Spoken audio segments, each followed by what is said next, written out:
नमस्कार। आज हम एक बहुत ही संवेदनशील और कहना चाहिए जटिल मामले पे बात कर रहे हैं। ये मामला है यमन में भारतीय नागरिक निमिषा प्रिया का, जिन्हें वहाँ मौत की सज़ा मिली हुई है। हमारे पास जो जानकारी है, जो स्रोत है, वो इस कहानी के कई अलग-अलग पहलू दिखाते हैं। तो आज कोशिश करेंगे कि इन स्रोतों के जरिए समझें कि असल में हुआ क्या था, ये मौत की सज़ा क्यों दी गई और अब क्या हो रहा है इसे सुलझाने के लिए। तो कहानी शुरू होती है जुलाई 2017 से। निमिषा प्रिया पर आरोप लगा कि उन्होंने अपने एक पूर्व बिजनेस पार्टनर थे, यमनी नागरिक तलाल अब्दो मेहदी। उन पर आरोप था कि उनको बेहोशी की दवा का इंजेक्शन दिया। हाँ, और कहा यह गया कि वो अपना पासपोर्ट वापस लेना चाह रही थी, जो शायद मेहदी ने कथित तौर पर अपने पास रख लिया था। और फिर हुआ ये कि दवा का ओवरडोज हो गया, मेहदी की मौत हो गई। जी, और उसके बाद जो हुआ वो और भी भयानक था। उनके शरीर के टुकड़े एक पानी की टंकी में मिले। इसी के बाद अगस्त 2017 में निमिषा को गिरफ्तार कर लिया गया। लेकिन इसके पीछे भी एक बैक स्टोरी है ना? वो यमन गई कब थी? हाँ, बिल्कुल। देखिए, निमिषा तो 2008 में यमन गई थी, नर्स के तौर पर काम करने। अच्छा। फिर बाद में उन्होंने मेहदी की मदद से अपना क्लिनिक भी खोला था। अच्छा। पर ये जो पार्टनरशिप थी वो ठीक नहीं चली। निमिषा ने मेहदी पर बहुत गंभीर आरोप लगाए थे, जैसे कि उत्पीड़न करना, प्रताड़ित करना, पैसे चुराना। और पासपोर्ट वाली बात भी। हाँ, और पासपोर्ट जबरदस्ती रख लेना। ये सब आरोप निमिषा की तरफ से थे। तो फिर कानूनी प्रक्रिया कैसे आगे बढ़े? सजा कब हुई? 2018 में यमन की अदालत ने निमिषा को दोषी पाया, हत्या का दोषी, और सजा सुनाई गई, मौत की सजा।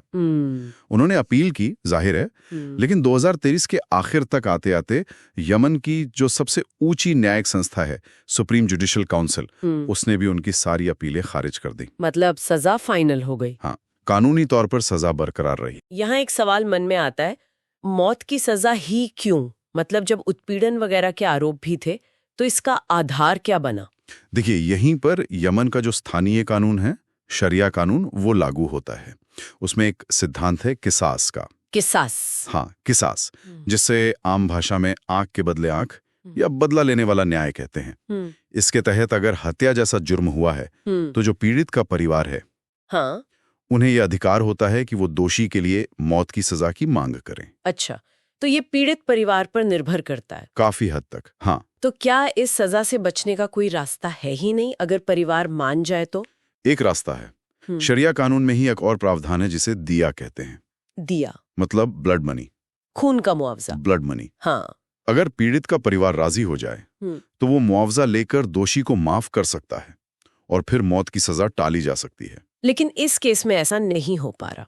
नहीं, यही सबसे बड़ी मुश्किल आ रही है। तलाल मेहदी का जो परिवार है, खासकर उनके भाई हैं अब्दुल फत्ताह मेहदी, उन्होंने साफ इनकार कर दिया है किसी भी तरह की माफी या ब्लड मनी से। बिल्कुल। उन्होंने कहा है कि उन्हें पैसा नहीं चाहिए, उन्हें न्याय चाहिए, और वो सजा पर अमल करवाना चाहते हैं। ये एक बहुत बहुत बड़ी रुकावट है। तो अभी क्या स्थिति है? क्या सजा की कोई तारीख तय है? देखिए, एक तारीख आई थी बीच में, 16 जुलाई 2025, लेकिन ताजा खबर यह है कि इसे फिलहाल टाल दिया गया है। अच्छा, राहत की बात है थोड़ी। क्यों टाला गया? क्योंकि अभी भी कोशिशें चल रही हैं, मध्यस्थता की, कानूनी बातचीत की, ये सब प्रयास जारी हैं। और ये प्रयास कौन कर रहा है? भारत सरकार की क्या भूमिका है इसमें? हाँ, भारत सरकार बिल्कुल शामिल है। विदेश मंत्रालय MEA वो इस मामले को देख रहा है। वो निमिषा को कानूनी मदद दे रहे हैं। काउंसलर एक्सेस, मतलब दूतावास के अधिकारी मिल सकें, मदद कर सकें, वो सब मुहैया करा रहे हैं। और यमन से बातचीत करने के लिए जो मित्र देश हैं, उनसे भी संपर्क साध रहे हैं। डिप्लोमेटिक चैनल के अलावा और क्या हो रहा है? एक और लेवल पर कोशिश हो रही है, वो है धार्मिक स्तर पर। भारत के एक जाने माने सुन्नी मौलवी हैं, कंथापुरम AP अबू बकर मुस्लियार जी। वो यमन के जो धार्मिक नेता हैं, अधिकारी हैं, उनसे बातचीत कर रहे हैं। कोशिश ये है कि शायद उनके प्रभाव से पीड़ित परिवार ब्लड मनी यानी दिया लेने पर राजी हो जाए। अच्छा, ये भी एक अहम कोशिश है। जी। और एक और ग्रुप है, सेव निमिषा प्रिया काउंसिल। ये एक अंतर्राष्ट्रीय एक्शन ग्रुप है। ये लोग निमिषा के परिवार की कानूनी और पैसों से मदद कर रहे हैं, और इन्होंने ब्लड मनी की बातचीत के लिए करीब $58,000 जुटाए भी हैं। तो मतलब कई एंगल से कोशिशें चल रही हैं। हाँ, मल्टी प्रोंग्ड अप्रोच एक तरह से। तो अगर हम पूरी तस्वीर देखें तो ये मामला बहुत ही उलझा हुआ है।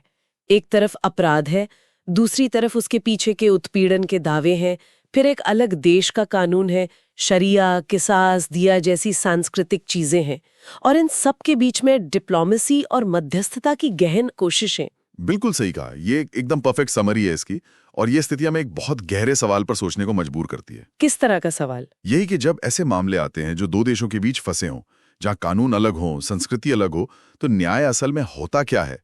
पीड़ित परिवार का न्याय का अधिकार, दोषी के मानवाधिकार, अंतर्राष्ट्रीय कानून की अपनी पेचीदगियां, फिर किसास और दिया जैसी स्थानीय मान्यताएं, इन सबको एक साथ रखकर देखें तो सही न्याय क्या है और किसकी परिभाषा आखिर में मान्य होगी? ये एक ऐसा सवाल है जिसका शायद कोई आसान जवाब है ही नहीं। सोचने वाली बात है। अगर आपको ये वीडियो पसंद आई है तो इसे ज़रूर लाइक करें, कमेंट सेक्शन में अपना ओपिनियन बताएं और चैनल को ज़रूर सब्सक्राइब करें। मिलते हैं अगली वीडियो में, तब तक के लिए नमस्कार।